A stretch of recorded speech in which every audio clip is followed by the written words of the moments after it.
In a quiet countryside village nestled in the hills of northern England, the air was off and still, the days simple, and life moved slowly. Yet beneath this calmness, some hearts pulsed with the quiet roar of untold ambition. Among these souls was Elliot, a 17-year-old boy living with his widowed mother Margaret in a small brick cottage with ivy crawling up its sides. His father, once a coal miner, had passed away 5 years earlier due to a lung condition. Since then, Margaret worked day and night as a seamstress to make ends meet. Their life was not easy, but Elliot never complained. He saw how hard his mother worked and promised himself that one day he would repay her love with more than just words.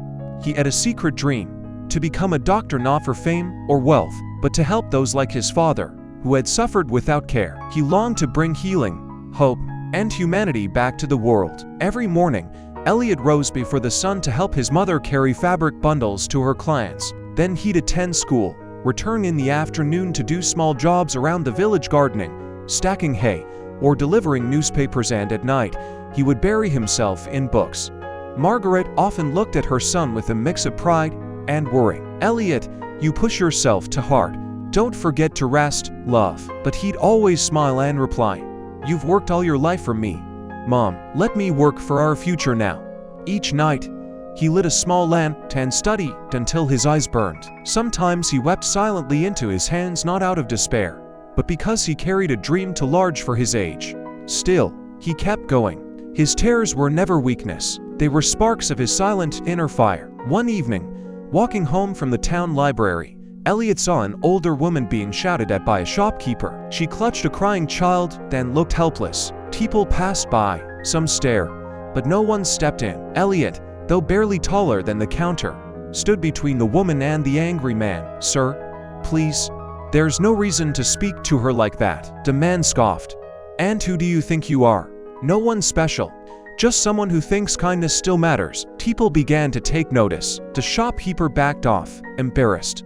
Elliot didn't raise his voice. He didn't fight. He simply stood with heart, not muscle. From that moment, the people of the village began to see him differently. Elliot graduated at the top of his class. He applied to medical school in London and was thrilled when he was accepted. But the letter came with a catch: it was a self-funded offer. The tuition was beyond what Margaret could possibly afford. She cried silently at the kitchen table. Elliot looked at her, then at the letter, then back to his books. His hands trembled, but his voice was steady. "I'll find a way, Mom. I didn't come this far just to stop now." He took on 3 part-time jobs, worked in a bakery, cleaned local offices at night, and tutored younger students during the weekends. His health suffered. He collapsed from exhaustion more than once, but every time, he got up again. He even reached out to local community members, former teachers, and charities. Many turned him away, but then, something unexpected happened. One afternoon, Elliot's old school teacher, Mrs. Thompson, visited him. "Elliot, I've watched you grow. You're not like other boys. You don't just dream, you act. I've spoken to a friend at a scholarship foundation. They want to support you." Tears filled Elliot's eyes. "Why me?" "Because you remind us all what true determination looks like." With the scholarship secure, Elliot packed for London. Before leaving, he knelt before his mother and kissed her hands. "You gave up your life for me. Now let me build something for us both." In London, Elliot was not just a student, he was a force. He topped his classes, volunteered in clinics, and mentored other students from underprivileged backgrounds. Every summer, he returned to his village and offered free medical checkups. He helped elderly neighbors with their prescriptions and gave health seminars in the community hall. Margaret once visited him during one of these clinics. She watched silently from the doorway as villagers lined up, calling him Dr. Elliot. Tears streamed down her cheeks. "My boy is helping the world." Elliot turned and saw her. "Mom, everything I've done, it was because you believed in me." After graduating with honors, Elliot received job offers from prestigious hospitals, even from abroad, but he turned them all down.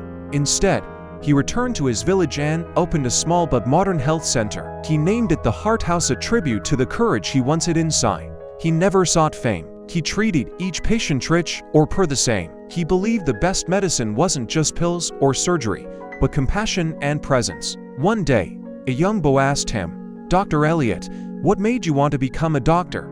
He smiled and replied, "I wanted to be the person I needed when I was your age." Not all courage is loud. Sometimes it grows in silence. Sometimes it hides in hearts that have been broken but keep beating for others. True strength doesn't come from wealth or titles but from choosing to rise again and again, even when no one sees you. Eliot's story reminds us, if you carry a dream in your heart, protect it, nourish it, fight for it, because one day, that hidden courage may change the world.